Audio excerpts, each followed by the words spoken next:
മുർഷിയ എന്താണ് പ്രശ്നം? എന്താണ് എന്താ പ്രശ്നം?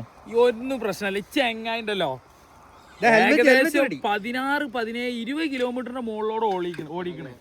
ഓടിയിട്ട് ഞാൻ അവനോട് പിന്നെ ഒന്ന് റെസ്റ്റ് എടുക്കാൻ ഇറങ്ങിയപ്പോ തിരിച്ച് എല്ലാരും വണ്ടി കയറി. ഞാൻ വെച്ചാൽ അബോ ഹെൽമെറ്റ് ഇവിടെ, ഹെൽമെറ്റ് ഞാൻ പറഞ്ഞു ഞാൻ ഇപ്പൊ വിചാരിച്ചു ഇനി ഫാരിസോ ഇനി സാഫിയാരോ ഒളിപ്പി. സാഫി ഇങ്ങനെ ചിരിക്കുന്നുണ്ട്, ഇനി ഇവിടെ വെച്ചിട്ട് ചിരിക്കട്ടെ കയറ്റി പോയ ഓന്റെ അടുത്ത്.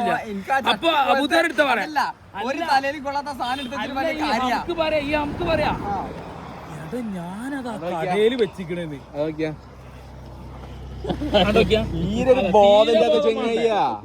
എങ്ങനെ ഇതിനൊക്കെ ഒരു ബൈക്ക് കൊണ്ടത് അടിച്ചിട്ടുണ്ടല്ലോ. എന്നിട്ട് പറയാ ആ കടയിലാടാ. കട നോക്കിയപ്പോ ഏകദേശം 30 കിലോമീറ്റർ അപ്പുറത്താ കട എടുക്കണേ. മലക്കപ്പാറ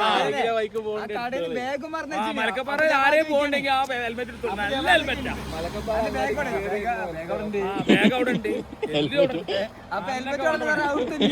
ഇപ്പൊ പോരാത്തിന് ആണെങ്കിൽ ക്യാമറ ഒന്ന് കാണിക്കണേ. അപ്പായും വന്നാ പോയിച്ച് അടിക്കണ്ടേ. അന്റെ പേരൊക്കെ അങ്ങോട്ട് വരും. ഇനിയിപ്പോ ഹെൽമെറ്റിന്റെ പകരം ഇപ്പൊ എന്താണ്? അടുത്ത ഹെൽമെറ്റിന്റെ കടയിൽ നിന്ന് പുതിയ ഹെൽമെറ്റ് മേങ്ങാ പോവാ. അതാണ് ഇപ്പൊ മെയിൻ തീരുമാനം. പുതിയ ഹെൽമെറ്റ് ആണ്.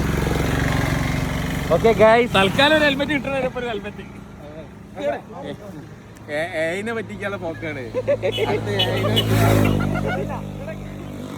കാരണം തരോ ഏതിനെ പറ്റിക്കാനുള്ള പോക്കാണ്. ഇതോടൊക്കെ ഫോട്ടോ വരണേ നമുക്ക് അതോടൊക്കെ പോസ്റ്റ് ചെയ്യാം. അപ്പൊ ഇനി ക്യാമറ അടിക്കില്ല. അടുത്ത ഹെൽമെറ്റ് അവിടെ അവിടുന്ന് ഹെൽമെറ്റ് പുതിയ വേറെ കുട്ടിയെ വേപ്പിക്കൂലേ.